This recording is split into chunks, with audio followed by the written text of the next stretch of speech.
of you manifest, and you start to experience a different frequency of the reality, and this will become a very strong experience. And now we've been working on the second chakra, Swadhisthana, and purifying ourselves, liberating ourselves from all the fears to experience deep rejuvenation and a state of fearlessness. So we hope that you are all able to experience each of the chakras, and we'll be now entering into the power manifestation, which is the power of Mahima, increasing the height. And you see, whenever we sit and whenever we manifest this power of increasing height, when we are able to increase our own height, we give a breakthrough to all our chakras, because each chakra is a thought current. Okay, it is connected with certain thought currents, certain cognitions at a certain level. And especially, Swamiji says, when the third eye completely opens, all the other chakras also open, because you open up to the highest space of the reality, the highest frequency of consciousness. And so when you manifest this power, when you are entangling with Swamiji, and Swamiji literally manifests through you. So the ultimate consciousness of Paramashiva manifests through you, not just in a in a subtle way, but literally through your very body, Swamiji will manifest. And so when you are able to increase your height, you will be able to see that at each level, in each of the chakras, the completion happens much deeper. Each of the chakra become more powerful, more cleansed, more balanced, and all of this start to become a powerful experience. So we'll be beginning with the power manifestation now. We request the participants to take a measurement of your height. And if you're on your own, you can just keep a flat object like a book or something on top of your head and make a mark on the wall. If you have somebody else, that is best. Otherwise, you can do that by yourself. And just take a few moments and get the measurement done. And once you are ready, sit with your head, neck, and spine in a straight line.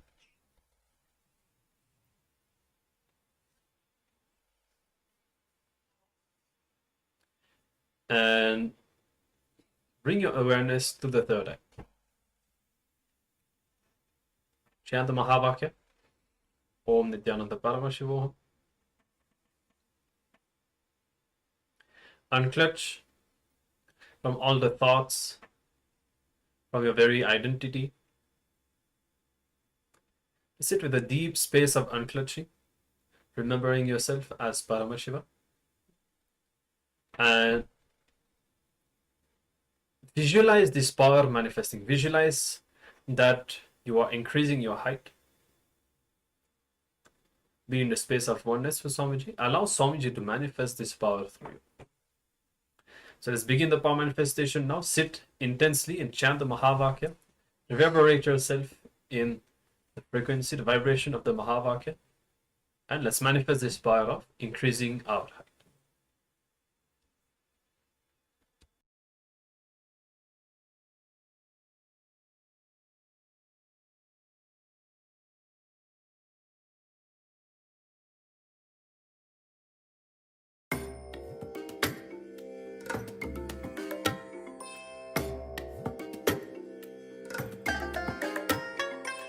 I bless you all. Let you all open all your three eyes and manifest the powers of Mahasudashiva. Om Nityananda Paramashivoham. Om Nityananda Paramashivoham. Om Nityananda Paramashivoham. Om Nityananda Paramashivoham. Om Nityananda Paramashivoham. Om